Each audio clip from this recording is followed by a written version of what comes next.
Hello friends, welcome to my channel study for you. So guys, जैसा कि आज जो आपका एसएससी एमटीएस का 3 मई के सभी शिफ्ट का एग्ज़ाम हो गया दोस्तों, जिसका जो है मैं आपको बिल्कुल 100% एक्यूरेट आंसर के साथ जो है इस वीडियो में बताऊंगा। तो देख लेते हैं कि किस प्रकार के जो है आज आपके 3 मई के सभी शिफ्ट का एग्ज़ाम में जो है प्रश्न पूछे गए हैं। उससे पहले एक बात और दोस्तों, कि जिन्होंने भी अगर चैनल को सब्सक्राइब नहीं किया है तो एसएससी एमटीएस एग्ज़ाम से रिलेटेड पल पल की अपडेट के लिए जो है चैनल को सब्सक्राइब ज़रूर कर दीजिएगा। और बगल में ही आपको एक बेल आइकन यानी घंटे का निशान भी दिख रहा होगा, तो आप उसे भी जो है ज़रूर प्रेस कर दीजिएगा। तो चलिए वीडियो को स्टार्ट करते हैं। तो सबसे पहले जो हम लोग फर्स्ट शिफ्ट के जो है प्रश्न को देखने वाले हैं, उसके बाद आपको सेकंड शिफ्ट के जो है टोटल प्रश्न देखने को मिल जाएगा, और लास्ट में जो आपको थर्ड शिफ्ट के जो है टोटल प्रश्न देखने को मिल जाएंगे। तो फर्स्ट शिफ्ट में जो आपका पहला क्वेश्चन आया था, लियोनेल मेसी ये जो है किस खेल से संबंधित है। तो देखिए, ये जो आपके लियोनेल मेसी है ना, ये अर्जेंटीना के एक फुटबॉलर है। तो फुटबॉलर आपका यहाँ पे करेक्ट आंसर होगा। अब देखिए, लियोनेल मेसी की बात आ गई है, तो देखिए 2022 का जो फीफा विश्व कप हुआ था ना, जो कि आपका यूएई कतर में आयोजित किया गया था, जिसका विजेता टीम जो ये आपका अर्जेंटीना रहा था, और अर्जेंटीना के जो कप्तान है ना, ये आपके लियोनेल मेसी रहे थे। वहीं अगर बात कर ले 2022 के फीफा विश्व कप का उप विजेता टीम कौन रहा था, तो देखिए इसके जो उप विजेता टीम है ना, वो आपका फ्रांस देश रहा था। तो ये फैक्ट भी आपको ध्यान में रखना है। और देखिए, मैं आपको बता दूं कि अब तक जो अर्जेंटीना 3 बार जो फीफा विश्व कप का जो खिताब है वो जीत चुका है। तो ये पॉइंट भी आप ध्यान में रखिएगा। नेक्स्ट क्वेश्चन आपका यहाँ पर आता है कि राष्ट्रमंडल खेल में बजरंग पूनिया ने जो है किस खेल में जो वो स्वर्ण पदक जीता था, यानी बजरंग पूनिया ये जो है किस खेल से संबंधित है, ये प्रश्न पूछा गया था। तो देखिए, मैं आपको बता दूं कि राष्ट्रमंडल खेल में बजरंग पूनिया ने जो है कुश्ती खेल में जो है ये स्वर्ण पदक जीते थे।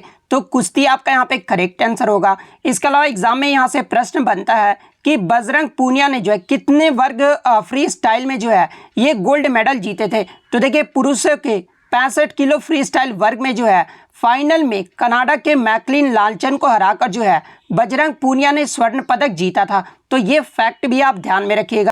अब देखिए, राष्ट्रमंडल खेल की बात आ गई है, तो राष्ट्रमंडल खेल के बारे में प्रश्न देख लेते हैं, जहां से एग्जाम में अक्सर आपके प्रश्न पूछे जाते हैं। जैसे कि आपका जो ये आपका राष्ट्रमंडल खेल 2022 हुआ था, ये कौन सा संस्करण रहा था। तो देखिए, 2022 का जो राष्ट्रमंडल खेल यानी कॉमनवेल्थ गेम्स हुआ था ना, ये जो आपका 22वां संस्करण रहा था, और ये कहां पर आयोजित किया गया था। तो देखिए, 2022 का जो राष्ट्रमंडल खेल है ना, ये आपका बर्मिंघम इंग्लैंड में जो वो आयोजित किया गया है। और अब तक सबसे ज़्यादा बार राष्ट्रमंडल खेलों की मेजबानी ये जो है किस देश के द्वारा किया गया है। तो देखिए, ऑस्ट्रेलिया के द्वारा सबसे अधिक 5 बार जो है ये राष्ट्रमंडल खेलों की जो मेजबानी है वो किया गया है। तो ये फैक्ट भी आपको ध्यान में रखना है। इसके अलावा बात कर ले 2018 का जो राष्ट्रमंडल खेल हुआ था, जो कि आपका 21वां संस्करण था, और ये कहां पर आयोजित किया गया था। तो देखिए, 2018 का जो कॉमनवेल्थ गेम्स हुआ था ना, ये आपका गोल्ड कोस्ट ऑस्ट्रेलिया में आयोजित किया गया था। तो ये फैक्ट भी आपको ध्यान में रखना है। इसके अलावा मैं आपको बता दूं कि भारत में अब तक जो एक बार ही जो है आपका राष्ट्रमंडल खेल आयोजित किया गया है, जो कि आपका 2010 में आयोजित किया गया था, और ये भी आपका दिल्ली में आयोजित किया गया था। तो ये पॉइंट भी आप ध्यान में रखिएगा। इसके अलावा एग्जाम में एक प्रश्न और यहाँ से बनता है कि 2022 का जो आपका कॉमनवेल्थ गेम्स हुआ था, इसमें जो है भारत के तरफ से उद्घाटन समारोह में जो है आपके ध्वजवाहक जो वो कौन रहे थे। तो देखिए, उद्घाटन समारोह के जो ध्वजवाहक है ना, ये आपके मनप्रीत सिंह जो कि हॉकी से संबंधित है, और पीवी सिंधु जो कि आपके बैडमिंटन खेल से संबंधित है। मनप्रीत सिंह और पीवी सिंधु जो है ये उद्घाटन समारोह के जो वो ध्वजवाहक रहे थे। वहीं अगर समापन समारोह की बात कर ले, तो देखिए 2022 के कॉमनवेल्थ गेम्स में समापन समारोह के जो आपके जो ध्वजवाहक रही थी वो आपका निखत जरीन रही थी, जो कि मुक्केबाजी खेल से संबंधित है। और सेकंड आपका कमल जो है ये आपका अंचत शरद कमल रहे थे, जो कि आपके टेबल टेनिस खेल से संबंधित है। तो अगर समापन समारोह का ध्वजवाहक अगर पूछा जाए तो निखत जरीन और अंचत शरद कमल रहे थे। तो ये फैक्ट भी आपको ध्यान में रखना है।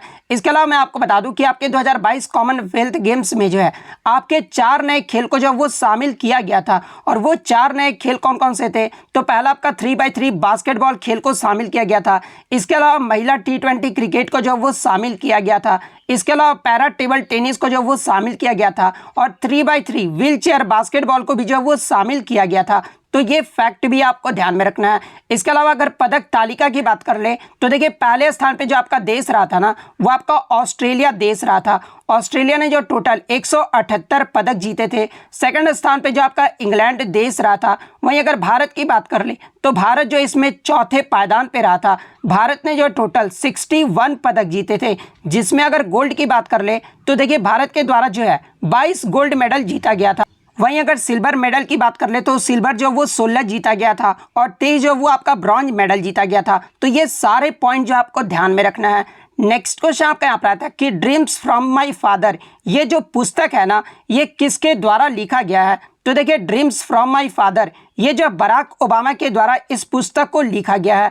तो बराक ओबामा आपका यहाँ पे करेक्ट आंसर होगा।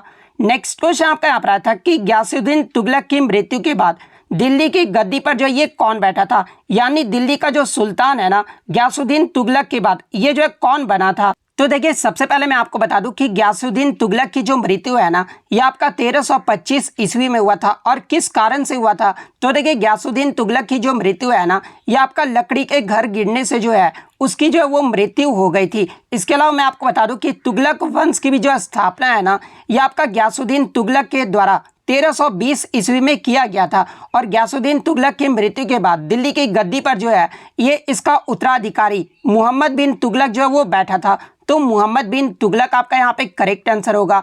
इसके अलावा मैं आपको बता दूं कि यहाँ से एग्जाम में प्रश्न बनता है गयासुद्दीन तुगलक के शासनकाल में जो है मंगोलों ने भारत पर आक्रमण जो है ये कितने बार किया था। तो देखिए गयासुद्दीन तुगलक के शासनकाल में मंगोलों ने जो भारत पर आक्रमण है ना ये 29 बार किया था। और इसी के जो आपका अफ्रीका यात्री था ना इब्न बतूता, इसी के शासनकाल में जो है ये भारत आया था। यानी मोहम्मद बिन तुगलक के शासनकाल में ही जो है अफ्रीका यात्री इब्न बतूता जो है ये आया था। तो ये फैक्ट भी आपको ध्यान में रखना है।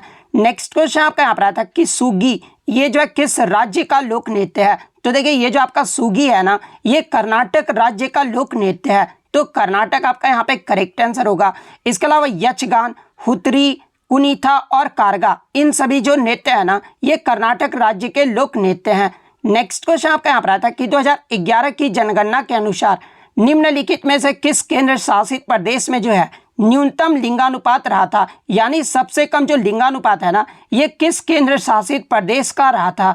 तो देखिए 2011 की जनगणना में सबसे कम जो लिंगानुपात वाला केंद्र शासित प्रदेश रहा था, यानी प्रति 1000 पुरुषों पर जो महिलाओं की जो सबसे कम संख्या है ना ये दमन और दीव यूटी का रहा था। दमन और दीव का जो आपका लिंगानुपात है ना ये आपका 1000 पुरुषों पर 618 महिलाएं थी। तो दमन और दीव आपका यहाँ पे करेक्ट आंसर होगा। इसके अलावा बात कर ले किस केंद्र शासित प्रदेश का सबसे अधिक लिंगानुपात रहा था। तो देखिए सबसे अधिक जो लिंगानुपात है ना ये आपका पुदुचेरी का रहा था। पुदुचेरी का जो लिंगानुपात है ना ये प्रति 1000 पुरुषों पर 1038 महिलाएं थी। तो ये फैक्ट भी आपको ध्यान में रखना है। अगर राज्य की बात कर ले तो देखिए सबसे अधिक जो लिंगानुपात वाला राज्य रहा था वो आपका केरल राज्य रहा था। और ओवरऑल में भी जो सबसे अधिक लिंगानुपात वाला रहा था वो आपका केरल राज्य रहा था।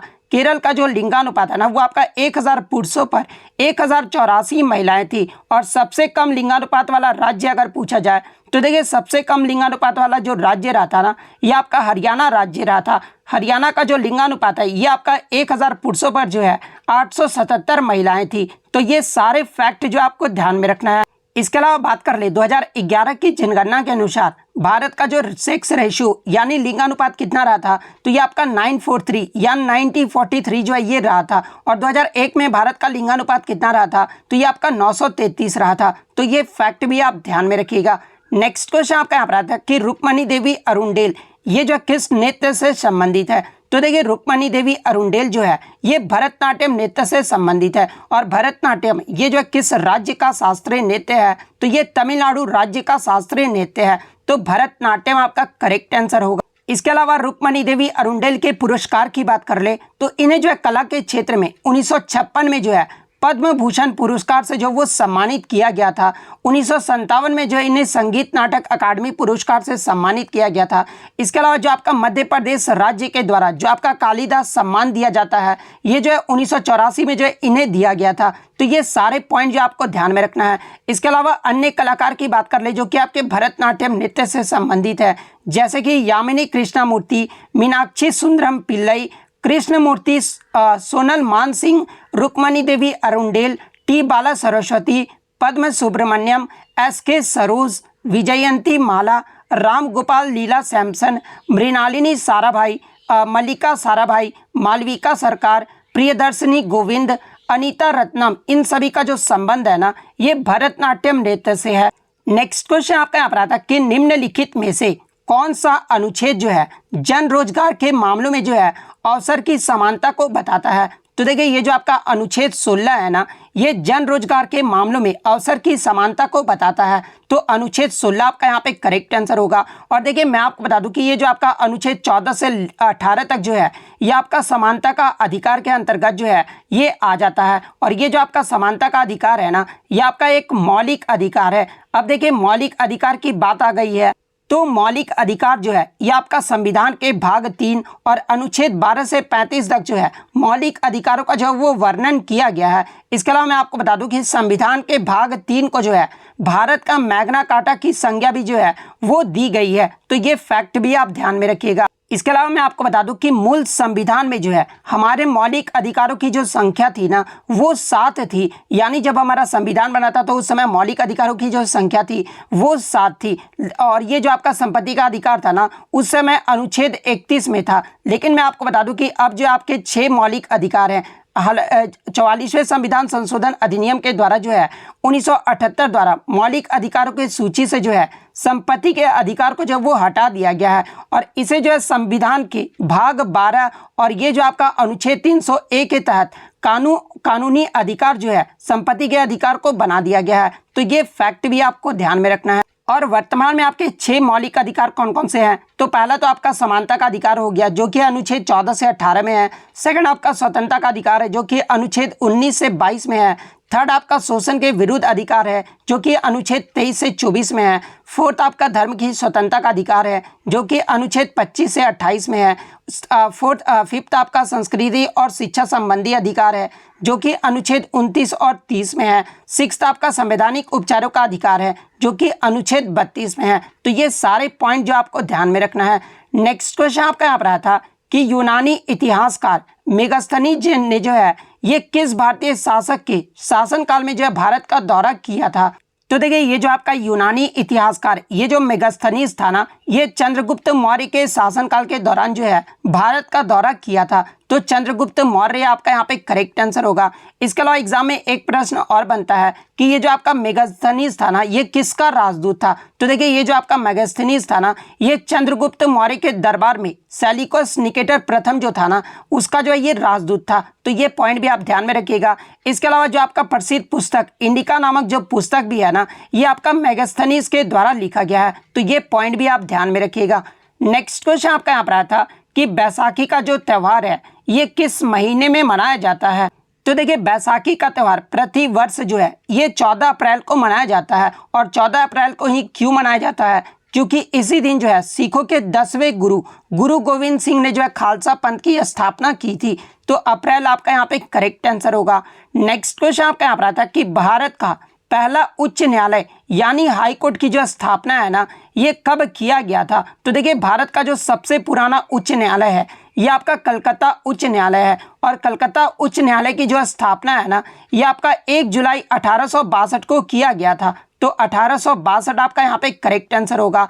और वर्तमान में भारत के उच्च न्यायालयों की संख्या की बात कर ले तो देखिए वर्तमान में भारत में जो है अभी 25 उच्च न्यायालय हैं। तो ये फैक्ट भी आप ध्यान में रखिएगा। नेक्स्ट क्वेश्चन आपका यहाँ पर आया था कि where is DNA found in a cell यानी कोशिका में डीएनए जो है ये कहाँ पाया जाता है? तो देखिए कोशिका में जो डीएनए है ना ये आपका न्यूक्लियस यानी नाभिक में जो है वो पाया जाता है। तो नाभिक आपका यहाँ पे करेक्ट आंसर होगा। इसके अलावा एग्जाम में एक प्रश्न और पूछा जाता है कि नाभिक के अलावा डीएनए और जो है कहाँ पाया जाता है? तो देखिए नाभिक के अलावा माइटोकॉन्ड्रिया और क्लोरोप्लास्ट में जो है ये आपका डीएनए पाया जाता है। तो ये फैक्ट भी आपको ध्यान में रखना है। इसके अलावा डीएनए का जो है फुल फॉर्म पूछा जाता है एग्जाम में। तो देखिए डीएनए का जो फुल फॉर्म होता है ना ये आपका डीऑक्सीराइबोन्यूक्लिक एसिड होता है। तो ये फैक्ट भी आपको ध्यान में रखना है। नेक्स्ट क्वेश्चन आपका यहाँ पर आया था कि एक बैटरी द्वारा किस प्रकार की ऊर्जा को जो है विद्युत ऊर्जा में परिवर्तित किया जाता है? तो देखिए बैटरी जो है ये आपका रासायनिक ऊर्जा को संग्रहित करता है और इसे जो है विद्युत ऊर्जा में जो वो परिवर्तित करता है। यानी बैटरी जो आपका रासायनिक ऊर्जा को आपका जो है विद्युत ऊर्जा में परिवर्तित करता है। तो रासायनिक ऊर्जा को विद्युत ऊर्जा आपका यहाँ पे करेक्ट आंसर होगा।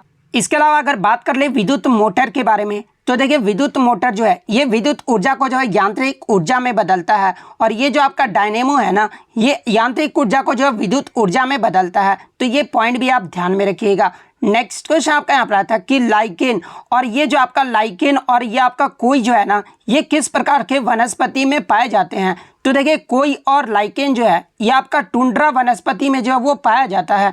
तो टुंड्रा वनस्पति आपका करेक्ट आंसर होगा। नेक्स्ट क्वेश्चन आपका यहाँ पर आता है कि दक्कन का पठार ये जो है किस नदी के दक्षिण में स्थित है। तो देखिए दक्कन का जो पठार है ना, ये एक आपका त्रिकोणीय भूभाग है जो नर्मदा नदी के दक्षिण में स्थित है। तो नर्मदा नदी आपका यहाँ पे करेक्ट आंसर होगा। और देखिए दक्कन के पठार की जो प्रमुख नदियां हैं, जैसे कि आपका नर्मदा नदी, कावेरी नदी, गोदावरी नदी, इसके अलावा कृष्णा नदी, ये सभी जो है ना ये आपके प्रमुख नदियां हैं। तो ये फैक्ट भी आप ध्यान में रखिएगा। नेक्स्ट क्वेश्चन आपका यहाँ पर आता है कि 1989 में राष्ट्रीय ग्रामीण रोजगार कार्यक्रम को जो है ये किस योजना में जो वो मिलाया गया था। तो देखिए मैं आपको बता दूं कि 1 अप्रैल 1989 को प्रधानमंत्री राजीव गांधी के द्वारा राष्ट्रीय ग्रामीण रोजगार कार्यक्रम और ग्रामीण भूमिहीन रोजगार गारंटी कार्यक्रम को जो है ये आपका जवाहर रोजगार योजना में जो वो मिला दिया गया था। तो जवाहर रोजगार योजना आपका यहाँ पे करेक्ट आंसर होगा। नेक्स्ट क्वेश्चन आपका यहाँ पर आता है कि भारत में राष्ट्रपति के चुनाव के लिए जो है निम्नलिखित में से कौन जो है निर्वाचक मंडल का हिस्सा होते हैं। तो देखिए मैं आपको बता दूं कि राष्ट्रपति का जो चुनाव है ना, वो सीधे लोगों के द्वारा जो है वो नहीं किया जाता है, बल्कि इनका जो निर्वाचन है ना, ये आपका निर्वाचक मंडल के सदस्यों द्वारा उनका जो निर्वाचन है वो किया जाता है। तो राष्ट्रपति के चुनाव में निर्वाचक मंडल के सदस्य में कौन कौन आपके शामिल होते हैं। तो देखिए मैं आपको बता दूं कि संसद के दोनों सदनों के निर्वाचित सदस्य, यानी लोकसभा और राज्यसभा के जो दोनों आपके निर्वाचित सदस्य होते हैं ना, वो जो है भाग लेते हैं। इसके अलावा राज्यों के विधानसभा के जो निर्वाचित सदस्य होते हैं वो आपके भाग लेते हैं। इसके अलावा दिल्ली और पुडुचेरी संघ शासित प्रदेश के विधानसभा के जो निर्वाचित सदस्य होते हैं ना, वो आपके सम्मिलित होते हैं। तो ये आपका यहाँ पे करेक्ट आंसर होगा। नेक्स्ट क्वेश्चन आपका यहाँ पर आता है कि हाल ही में किस राज्य ने जो है छात्राओं के लिए पुदुमाई पेन योजना जो वो शुरू किया गया है। तो देखिए मैं आपको बता दूं कि 5 सितंबर 2022 को तमिलनाडु के मुख्यमंत्री के द्वारा जो है ये आपका पुदुमाई पेन योजना जो वो शुरू किया गया है। तो तमिलनाडु आपका यहाँ पे करेक्ट आंसर होगा। और देखिए इस योजना के तहत सरकारी स्कूलों में कक्षा से 6 से 12 तक पढ़ने वाले सभी छात्राओं को जो है उच्च शिक्षा प्राप्त करने के लिए प्रति माह जो है ये आपका 1000 रुपये जो है वो दिए जाएंगे। तो ये फैक्ट भी आप ध्यान में रखिएगा। नेक्स्ट क्वेश्चन आपका यहाँ पर आया था कि 1855 और 56 में इनमें से जो है कौन सा विद्रोह हुआ था। तो जहां पे ऑप्शन में आपका संथाल विद्रोह दिया गया था। तो देखिए ये जो आपका संथाल विद्रोह है ना, ये आपका 1855-56 में हुआ था। तो संथाल विद्रोह आपका यहाँ पे करेक्ट आंसर होगा। और देखिए संथाल विद्रोह का जो मुख्य कारण क्या रहा था। तो देखिए इस विद्रोह का जो मूल कारण रहा था ना, वो अंग्रेजों के द्वारा जमींदारी व्यवस्था तथा साहूकारों को महाजनों के द्वारा शोषण एवं अत्याचार करना था। इस कारण से जो ये आपका संथाल विद्रोह जो वो किया गया था। और इस विद्रोह का जो नेतृत्व है वो किसने किसने किया था। तो देखिए संथाल विद्रोह का जो नेतृत्व है ना, ये आपका सिद्धू, कान्हू, चांद और भैरव के द्वारा किया गया था। तो ये फैक्ट भी आपको ध्यान में रखना है। नेक्स्ट क्वेश्चन आपका यहाँ पर आता कि रामप्पा मंदिर ये जो किस भगवान को समर्पित है। तो देखिए अगर रामप्पा मंदिर की बात कर ले तो इसे जो रुद्रेश्वर मंदिर के नाम से भी जो है वो जाना जाता है। और ये जो आपका रामप्पा मंदिर है ना, ये आपका तेलंगाना राज्य में स्थित है। और ये जो आपका रामप्पा मंदिर है ये भगवान शिव को समर्पित है। तो भगवान शिव आपका यहाँ पे करेक्ट आंसर होगा। नेक्स्ट क्वेश्चन आपका यहाँ पर आया था कि विटामिन सी ये जो किस में पाया जाता है। तो देखिए मैं आपको बता दूं कि जितने भी खट्टे जो रसदार फल होते हैं ना, जैसे कि आंवला, नारंगी, नींबू, संतरा, अंगूर, इन सभी फलों में जो है आपके विटामिन सी पाए जाते हैं। तो ऑप्शन में आपका नींबू दिया गया था। तो नींबू आपका यहाँ पे करेक्ट आंसर होगा। इसके अलावा विटामिन सी के रासायनिक नाम की बात कर ले तो देखिए विटामिन सी का जो रासायनिक नाम होता है ना, ये आपका एस्कॉर्बिक एसिड होता है, यानी एस्कॉर्बिक अम्ल होता है। और इसकी कमी से जो है कौन सा रोग होता है। तो देखिए विटामिन सी की कमी से आपका स्कर्वी रोग होता है। तो ये फैक्ट भी आपको ध्यान में रखना है। नेक्स्ट क्वेश्चन था कि ब्रह्म समाज के संस्थापक कौन थे, यानी ब्रह्म समाज की जो स्थापना है ना, ये किसके द्वारा किया गया था। तो देखिए मैं आपको बता दूं कि ब्रह्म समाज की जो स्थापना है ना, ये 20 अगस्त 1828 को राजा राम मोहन राय के द्वारा कलकत्ता में किया गया था। तो राजा राम मोहन रॉय आपका यहाँ पे करेक्ट आंसर होगा। इसके अलावा बात कर ले अन्य प्रमुख संगठन एवं संस्थापक के बारे में, जहाँ से अक्सर एग्जाम में प्रश्न पूछा जाता है, जैसे कि आत्मीय सभा की स्थापना ये जो है किसके द्वारा किया गया था। तो देखिए आत्मीय सभा की जो स्थापना है ना, ये 1815 में राजा राम मोहन रॉय के द्वारा किया गया था। सेकंड आपका आर्य समाज की स्थापना ये जो है किसके द्वारा किया गया था। तो देखिए आर्य समाज की जो स्थापना है ना, ये 1875 में स्वामी दयानंद सरस्वती के द्वारा किया गया था। इसके अलावा बात कर ले एशियाटिक सोसाइटी की स्थापना ये जो है किसके द्वारा किया गया था। तो देखिए एशियाटिक सोसाइटी की जो स्थापना है ना, ये 1784 में विलियम जोन्स के द्वारा किया गया था। तत्वबोधिनी सभा की बात कर ले तो देखिए तत्वबोधिनी सभा की जो स्थापना है ना, ये 1839 में देवेंद्र नाथ टैगोर के द्वारा किया गया था। प्रार्थना समाज की जो स्थापना है ये 1867 में डॉक्टर आत्माराम पांडुरंग के द्वारा किया गया था। इसके अलावा बात कर ले फॉरवर्ड ब्लॉक की स्थापना ये जो है 1939 में सुभाष चंद्र बोस के द्वारा किया गया था। मुस्लिम लीग की स्थापना ये जो है किसके द्वारा किया गया था। तो 1906 में आगा खान एवं सलीम उल्लाह खान के द्वारा मुस्लिम लीग की जो स्थापना जो है वो किया गया था। रामकृष्ण मिशन की स्थापना ये जो है किसके द्वारा किया गया था। तो देखिए रामकृष्ण मिशन की जो स्थापना है ना, ये 1897 में स्वामी विवेकानंद के द्वारा किया गया था। सत्य शोधक समाज की स्थापना ये जो है किसके द्वारा किया गया था। तो ये 1873 में ज्योतिबा फूले के द्वारा किया गया था। इसके अलावा सर्वेंट्स ऑफ इंडिया सोसाइटी की स्थापना ये जो किसके द्वारा किया गया था। तो देखिए 905 यानी 1905 में जो है गोपाल कृष्ण गोखले के द्वारा सर्वेंट ऑफ इंडिया सोसाइटी की स्थापना की गई थी। तो ये सारे फैक्ट जो आपको ध्यान में रखना है। नेक्स्ट क्वेश्चन आपका यहाँ पर आया था कि the reaction between N acid and A base is called, यानी अम्ल और क्षार के बीच होने वाली जो अभिक्रिया है ना, इसे जो है वो क्या कहा जाता है। तो देखिए एसिड और बेस के बीच जो आपका अभिक्रिया यानी जो रिएक्शन होता है ना, उसे जो न्यूट्रलाइजेशन रिएक्शन यानी उदासीनीकरण अभिक्रिया जो वो कहा जाता है। तो न्यूट्रलाइजेशन रिएक्शन आपका यहाँ पे करेक्ट आंसर होगा। नेक्स्ट क्वेश्चन आपका यहाँ पर था कि उस्ताद सफात अहमद खान ये जो किस वाद्य यंत्र से संबंधित है। तो देखिए उस्ताद सफात अहमद खान ये जो आपके तबला वादक थे, तो तबला वादक आपका करेक्ट आंसर होगा। इसके अलावा अन्य तबला वादक संगीतकार की बात कर ले, जैसे कि जाकिर हुसैन, अनिंदो चटर्जी, अल्लाह रखा, विक्रम घोष, किशन महाराज, शंकर घोष, इन सभी का जो संबंध है ना, ये आपका तबला वाद्य यंत्र से है। बांसुरी वादक की अगर मैं बात कर लूँ तो हरिप्रसाद चौरसिया, प्रवीण गुड़ खिंडी, पन्नालाल घोष, शशांक सुब्रमण्यम, इन सभी का जो संबंध है ना, ये आपका बांसुरी वाद्य यंत्र से है। शहनाई वादक की बात कर ले तो बिस्मिल्लाह खान, कृष्ण राम चौधरी, अली अहमद हुसैन, इन सभी का जो संबंध है वो शहनाई वादक से है।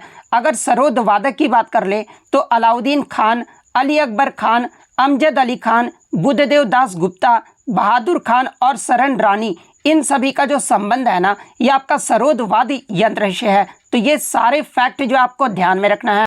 नेक्स्ट क्वेश्चन आपका यहाँ पर आता कि 1947 में स्वतंत्रता के समय भारत की जो लिटरेसी रेट यानी साक्षरता दर जो है ये कितना रहा था। तो देखिए जब हमारा देश ब्रिटिश शासन से जब आज़ाद हुआ था, यानी 1947 में जब हमारा देश आज़ाद हुआ था, उस समय जो भारत की साक्षरता दर थी ना, वो 12% थी। तो 12% आपका यहाँ पे करेक्ट आंसर होगा। इसके अलावा मैं आपको बता दूं कि 1951 के दौरान स्वतंत्र भारत की जो पहली जनगणना हुई थी ना, उस समय जो भारत का साक्षरता दर रहा था वो 18% रहा था। तो ये फैक्ट भी आपको ध्यान में रखना है। और आपका जो अभी वर्तमान में जो आपका चल रहा है वो आपका 2011 की जो जनगणना हुई थी, उसमें जो भारत का साक्षरता दर रहा था ना, वो आपका 74.04% रहा था। तो ये फैक्ट भी आपको ध्यान में रखना है। नेक्स्ट क्वेश्चन आपका यहाँ पर रहा था कि रुक्मणी देवी अरुणडेल ये जो किस नृत्य से संबंधित है। और ये क्वेश्चन जो आपका फर्स्ट शिफ्ट में भी जो है वो आपका पूछा गया था। तो देखिए रुक्मणी देवी अरुणडेल ये जो आपका भरतनाट्यम नृत्य से संबंधित है। तो भरतनाट्यम आपका यहाँ पे करेक्ट आंसर होगा। और भरतनाट्यम जो ये आपका तमिलनाडु राज्य का जो है एक शास्त्रीय नृत्य है। अगर रुक्मणी देवी अरुणडेल के पुरस्कार की बात कर ले तो देखिए इन्हें जो है कला के क्षेत्र में 1956 में जो है पद्म भूषण पुरस्कार से सम्मानित किया गया था। इसके अलावा 1957 में जो है इन्हें संगीत नाटक अकादमी पुरस्कार से सम्मानित किया गया था। इसके अलावा 1984 में जो मध्य प्रदेश के द्वारा कालिदास सम्मान दिया जाता है, इन्हें जो 1984 में जो है इन्हें सम्मानित किया गया था। तो ये सारे फैक्ट जो है आपको ध्यान में रखना है। नेक्स्ट क्वेश्चन आपका यहाँ पर आया था कि which one is the oldest grand slam tennis tournament, यानी कौन सा जो है सबसे पुराना ग्रैंड स्लैम टेनिस टूर्नामेंट है। तो देखिए मैं आपको बता दूं कि टेनिस में जो है आपके 4 ग्रैंड स्लैम टूर्नामेंट होते हैं, और वो 4 ग्रैंड स्लैम टूर्नामेंट कौन कौन से होते हैं। तो देखिए पहला आपका ऑस्ट्रेलियन ओपन होता है, सेकंड आपका फ्रेंच ओपन होता है, थर्ड आपका विंबलडन होता है, और फोर्थ आपका यूएस ओपन होता है। अगर सबसे पुराने ग्रैंड स्लैम टेनिस टूर्नामेंट की बात कर ले तो ये आपका विंबलडन है, जो कि आपका इसकी शुरुआत कब हुई थी। तो देखिए विंबलडन की जो शुरुआत है ना, ये आपका 1877 में जब वो किया गया था। तो विंबलडन आपका यहाँ पे करेक्ट आंसर होगा। इसके अलावा एग्जाम में एक प्रश्न और पूछा जाता है कि ये जो आपका विंबलडन है ना, ये किस कोर्ट पर खेला जाता है। तो देखिए विंबलडन जो है ये आपका ग्रास कोर्ट पर जो वो खेला जाता है। तो ये फैक्ट भी आपको ध्यान में रखना है। इसके अलावा आगे के शिफ्ट में अगर आपसे पूछा जाए कि दूसरा सबसे पुराना ग्रैंड स्लैम टेनिस टूर्नामेंट कौन सा है, तो देखिए अगर दूसरा पूछ दिया जाना तो ये आपका यूएस ओपन है। यूएस ओपन की जो शुरुआत है ना, ये 1881 में किया गया था, और ये जो है किस कोर्ट पर खेला जाता है। तो देखिए ये जो आपका यूएस ओपन है ना, ये आपका हार्ड कोर्ट पर जो वो खेला जाता है। तो ये फैक्ट भी आपको ध्यान में रखना है। इसके अलावा ये जो आपका फ्रेंच ओपन है, इसकी जो शुरुआत है ये आपका 1891 में हुआ था, और ये जो है इस टूर्नामेंट को जो है यानी फ्रेंच ओपन को जो है ये आपका रोलैंड गैरोस टूर्नामेंट के नाम से भी जो है इसे जाना जाता है। और ये जो आपका फ्रेंच ओपन है ना, ये आपका क्ले कोर्ट पर जो वो खेला जाता है। चौथे अगर ओपन की बात कर ले तो ऑस्ट्रेलियन ओपन है, और ऑस्ट्रेलियन ओपन की जो शुरुआत है ये आपका 1905 में हुआ था, और ये जो ऑस्ट्रेलियन ओपन है ना, ये आपका हार्ड कोर्ट पर खेला जाता है। इसके अलावा ये जो आपका ऑस्ट्रेलियन ओपन है ये आपका जनवरी मंथ में जो है हर साल जो है ये खेला जाता है। तो ये सारे फैक्ट जो है आपको ध्यान में रखना है।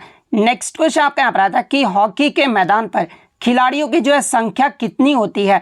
तो देखिए हॉकी के मैदान पर दोनों पक्ष में जो खिलाड़ियों की संख्या होती है ना, वो 11 होता है। तो 11 आपका यहाँ पे करेक्ट आंसर होगा। इसके अलावा आगे के शिफ्ट में अगर आपसे पूछा जाए कि अन्य खेल में खिलाड़ियों की संख्या कितनी होती है, जैसे कि बेसबॉल में खिलाड़ियों की संख्या कितनी होती है, तो देखिए बेसबॉल में जो आपका 9 खिलाड़ी होते हैं, हॉकी में आपका 11 होता है, नेट बॉल में जो आपका 7 खिलाड़ी होते हैं, वाटर पोलो में जो आपके 7 खिलाड़ी होते हैं, खो खो में आपके 9 खिलाड़ी होते हैं, कबड्डी में जो आपके 7 खिलाड़ी होते हैं, टेनिस में आपका 1 या 2 खिलाड़ी होते हैं, क्रिकेट में आपका 11 खिलाड़ी होता है, पोलो में जो आपका 4 खिलाड़ी होता है, रग्बी फुटबॉल में जो आपका 15 खिलाड़ी होते हैं। इसके अलावा बास्केटबॉल में जो आपके 5 खिलाड़ी होते हैं, बॉक्सिंग में जो आपका 1 खिलाड़ी होता है, लॉन टेनिस में जो 1 या 2 खिलाड़ी होते हैं। इसके अलावा चेस में जो आपके 2 या फिर 1 खिलाड़ी होते हैं। फुटबॉल की बात कर ले तो आपका 11 खिलाड़ी जो है वो फुटबॉल में होते हैं। वॉलीबॉल में जो आपके 6 खिलाड़ी होते हैं, और टेबल टेनिस में जो है आपके 1 से 2 खिलाड़ी होते हैं। तो ये सारे फैक्ट जो आपको ध्यान में रखना है। नेक्स्ट क्वेश्चन आपका यहाँ पर आया था कि name the tissue which transports water and minerals in plants, यानी इनमें से कौन सा ऊतक जो है पौधे में जल और खनिजों का परिवहन जो है वो करता है। तो देखिए ये जो आपका जाइलम ऊतक है ना, ये पौधे में जल का परिवहन करता है, और ये जो पौधे होते हैं ना, ये आपके जड़ के द्वारा मिट्टी से जो जल को जो वो अवशोषित करते हैं। तो जाइलम ऊतक आपका यहाँ पे करेक्ट आंसर होगा। इसके अलावा बात कर ले फ्लोएम ऊतक के बारे में, तो देखिए ये जो आपके फ्लोएम ऊतक होते हैं ना, ये मुख्यतः भोजन के परिवहन के लिए जो उत्तरदायी होता है, यानी पौधे में जो भोजन का जो परिवहन है ना, ये फ्लोएम ऊतक के द्वारा किया जाता है। तो ये फैक्ट भी आपको ध्यान में रखना है। नेक्स्ट क्वेश्चन आपका यहाँ पर आया था कि हु डिस्कवर्ड द सेल, यानी कोशिका की जो खोज है ना, ये किसके द्वारा किया गया था। तो देखिए मैं आपको बता दूं कि मृत कोशिका की जो सबसे पहले खोज है ना, ये 1665 में इंग्लैंड के वैज्ञानिक रॉबर्ट हुक के द्वारा किया गया था। तो रॉबर्ट हुक आपका यहाँ पे करेक्ट आंसर होगा। इसके अलावा बात कर ले सबसे पहले जीवित कोशिका की खोज, ये जो है किसके द्वारा किया गया था। तो देखिए सबसे पहले जीवित कोशिका की जो खोज है ना, ये आपका एंटनी वॉन लीeuwenhoek के द्वारा 1674 में किया गया था। तो ये फैक्ट भी आपको ध्यान में रखना है। नेक्स्ट क्वेश्चन आपका यहाँ पर आया था कि the man who knew infinity a life of the genius Ramanujan is a biography of, यानी the man who knew infinity a life of the genius, ये जो है किसकी आत्मकथा है। तो देखिए नाम से ही स्पष्ट हो रहा है कि ये किसकी आत्मकथा होगी। तो ये आपके इंडियन मैथमेटिशियन यानी भारत महागणितज्ञ श्रीनिवास रामानुजन की जो है आत्मकथा है। तो श्रीनिवास रामानुजन आपका यहाँ पे करेक्ट आंसर होगा। अगर आगे के चैप्टर में अगर आपसे पूछ ले कि इस पुस्तक के लेखक कौन थे, तो देखिए ये जो पुस्तक है ना, ये 1991 में रॉबर्ट कैनिगल के द्वारा लिखा गया था। तो ये फैक्ट भी आपको ध्यान में रखना है। नेक्स्ट क्वेश्चन आपका यहाँ पर आया था कि असम में फसल की कटाई होने पर जो है कौन सा त्यौहार जो है वो मनाया जाता है। तो देखिए असम में फसल की कटाई होने पर जो है ये आपका बिहू त्यौहार मनाया जाता है। तो बिहू आपका यहाँ पे करेक्ट आंसर होगा। और देखिए मैं आपको बता दूं कि यहाँ से जो आपके लगातार प्रश्न पूछे जाते हैं एग्जाम में, जैसे कि पूछा जाता है कि असम में एक साल में जो है कितने बिहू मनाए जाते हैं। तो देखिए असम में एक साल में जो है आपके 3 बिहू मनाए जाते हैं। और वो 3 बिहू कौन कौन से हैं, तो पहला आपका बोहाग बिहू है, सेकंड आपका माघ बिहू है और थर्ड आपका काटी बिहू है। तो ये फैक्ट आपको ध्यान में रखना है। इसके अलावा एग्जाम में जो आपका बोहाग बिहू का अन्य नाम पूछा जाता है और पूछा जाता है कि किस महीने में जो है बोहाग बिहू मनाया जाता है। तो देखिए सारे कुछ मैं आपको बता देता हूँ कि देखिए बोहाग बिहू को जो है ये आपका रंगोली बिहू भी जो है वो कहा जाता है। और ये जो आपका बोहाग बिहू है ना, ये आपका बैसाख यानी अप्रैल के मध्य महीने में जो है ये आपका मनाया जाता है। माघ बिहू की अगर मैं बात कर लूँ तो देखिए माघ बिहू को जो है ये आपका भोगाली बिहू भी कहा जाता है। और ये जो आपका माघ बिहू है ना, ये आपका जनवरी के मध्य महीने में मनाया जाता है। थर्ड आपका काटी बिहू है, जिसे जो है कंगाली बिहू भी कहा जाता है। और ये आपका कार्तिक यानी अक्टूबर के मध्य महीने में जो है कंगाली बिहू को जो है वो मनाया जाता है। तो ये सारे फैक्ट जो आपको ध्यान में रखना है। नेक्स्ट क्वेश्चन आपका यहाँ पर आता है कि निम्नलिखित में से कौन सा एक मौलिक अधिकार का उदाहरण है। तो देखिए अगर मौलिक अधिकार की यहाँ पर बात आ गई है तो देखिए मौलिक अधिकार का संविधान के भाग 3 और अनुच्छेद 12 से 35 तक जो है इसका वर्णन जो वो किया गया है। इसके अलावा संविधान के भाग 3 को जो है यह आपका भारत का मैग्ना कार्टा भी जो वो कहा जाता है। इसके अलावा मैं आपको बता दूं कि वर्तमान में मौलिक अधिकारों की जो संख्या है ना, ये आपके 6 मौलिक अधिकार हैं। और वो 6 मौलिक अधिकार कौन कौन से हैं, तो पहला आपका समानता का अधिकार है। और यही जो आपका ऑप्शन में एक दिया गया था, यानी समानता का जो अधिकार है ना, ये आपका एक मौलिक अधिकार है। तो समानता का अधिकार आपका यहाँ पे करेक्ट आंसर होगा। नेक्स्ट क्वेश्चन आपका यहाँ पर आया था कि the election laws amendment bill 2021 यानी चुनाव कानून संशोधन विधेयक 2021, ये जो है किस मंत्रालय के अंतर्गत आता है। तो देखिए ये जो आपका चुनाव कानून संशोधन विधेयक बिल है ना 2021 का, ये जो आपका कानून और न्याय मंत्रालय के अंतर्गत आता है, यानी लॉ एंड जस्टिस के अंतर्गत आता है। तो लॉ एंड जस्टिस आपका यहाँ पे करेक्ट आंसर होगा। इसके अलावा मैं आपको बता दूं कि चुनाव कानून संशोधन बिल 2021 को जो है ये लोकसभा में 20 दिसंबर 2021 को जो वो पेश किया गया था। तो ये फैक्ट भी आपको ध्यान में रखना है। नेक्स्ट क्वेश्चन आपका यहाँ पर आता कि हाल ही में अगस्त 2022 में जो है किस राज्य सरकार ने पंचामृत योजना के माध्यम से जो है किसान की आय को दुगना करने की योजना जो है वो बनाई है। तो देखिए मैं आपको बता दूं कि अगस्त 2022 में उत्तर प्रदेश राज्य सरकार के द्वारा पंचामृत योजना के माध्यम से जो है किसान की आय को दुगना करने का जो योजना है वो बनाया गया है। तो उत्तर प्रदेश आपका यहाँ पे करेक्ट आंसर होगा। नेक्स्ट क्वेश्चन आपका यहाँ पर आता कि इनमें से किस केंद्र शासित प्रदेश का जो है अपना उच्च न्यायालय यानी अपना हाई कोर्ट है। तो देखिए मैं आपको बता दूं कि दिल्ली भारत का एक केंद्र शासित प्रदेश है जिसका अपना एक उच्च न्यायालय है। तो दिल्ली आपका यहाँ पे करेक्ट आंसर होगा। और देखिए दिल्ली उच्च न्यायालय की जो स्थापना है ना, ये आपका 31 अक्टूबर 1966 को ये जो आपका 4 जजों के साथ जो वो किया गया था। इसके अलावा पूछा जाता है कि दिल्ली के उच्च न्यायालय की जो स्थापना है उस समय जो मुख्य न्यायाधीश कौन थे। तो देखिए मुख्य न्यायाधीश की बात कर ले तो ये आपके KS हेगड़े थे। तो ये फैक्ट भी आपको ध्यान में रखना है। नेक्स्ट क्वेश्चन आपका यहाँ पर आता कि किस नदी को जो है दक्षिण गंगा के नाम से जाना जाता है। तो देखिए दक्षिण गंगा के नाम से जो है ये आपका गोदावरी नदी को जाना जाता है। तो गोदावरी नदी आपका यहाँ पे करेक्ट आंसर होगा। इसके अलावा बात कर ले दक्षिण भारत की गंगा अगर पूछा जाए तो देखिए दक्षिण भारत की गंगा के रूप में जो है ये आपका कावेरी नदी को जाना जाता है। तो ये फैक्ट भी आपको ध्यान में रखना है।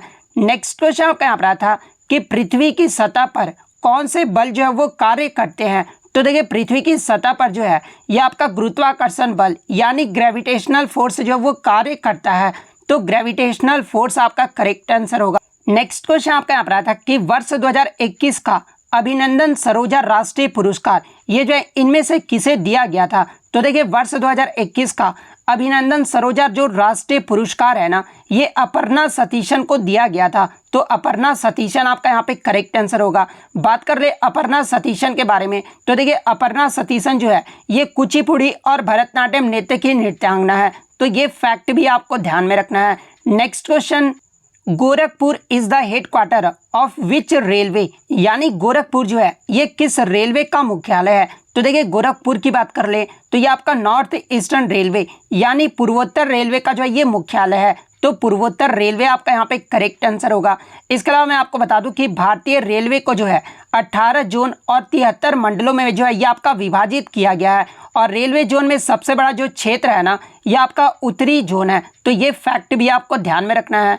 इसके अलावा अन्य रेलवे जोन के मुख्यालय की बात कर ले, जैसे कि मध्य रेलवे का आपका मुख्यालय कहाँ पर है? तो ये आपका मुंबई में है। उत्तर रेलवे का जो मुख्यालय है ये आपका दिल्ली में है।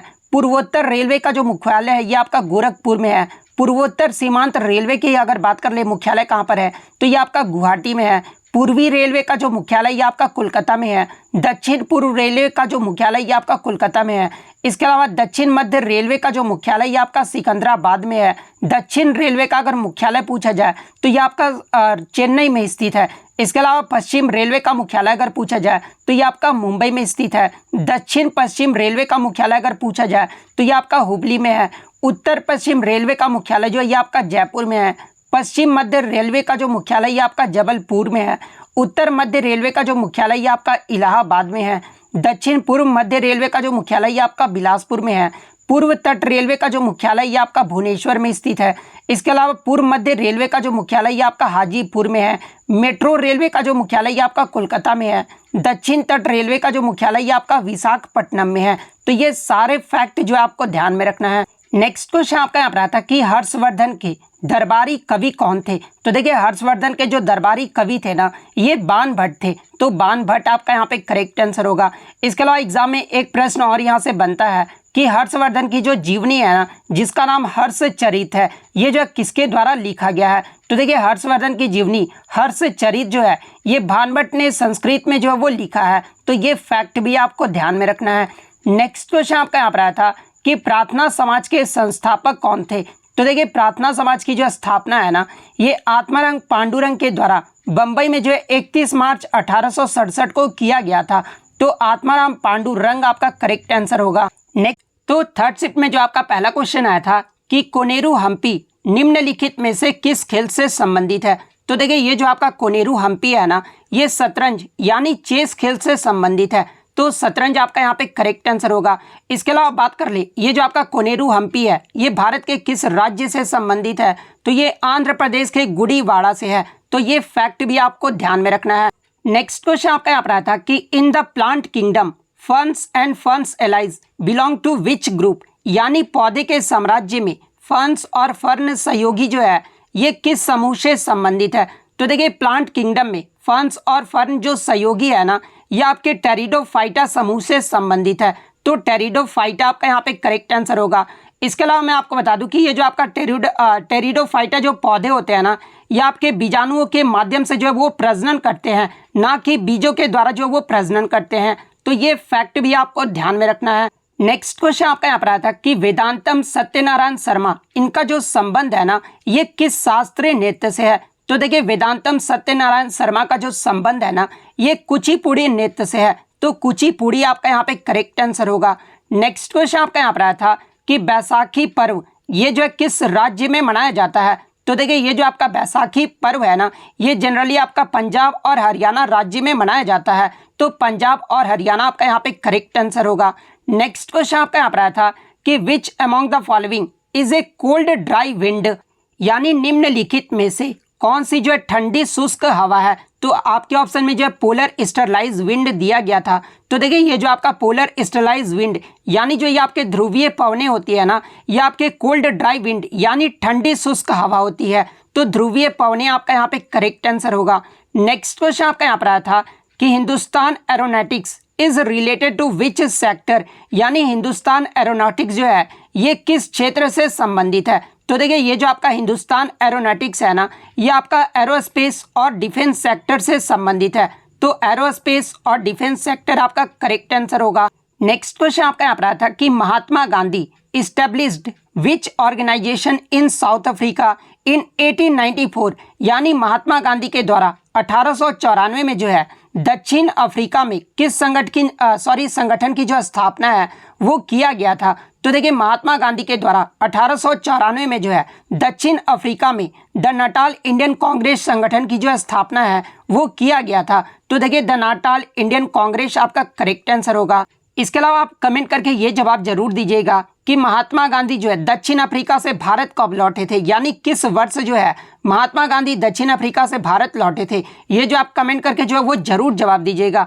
नेक्स्ट क्वेश्चन आपका यहाँ पर आया था कि which UT has the highest population in 2001 to 2011, यानी 2001 से 2011 में किस केंद्र शासित प्रदेश की जो जनसंख्या है ना ये सबसे अधिक है। तो देखिए 2001 से 2011 में दिल्ली केंद्र शासित प्रदेश का जो जनसंख्या है ना वो सबसे अधिक है। तो दिल्ली आपका यहाँ पे करेक्ट आंसर होगा।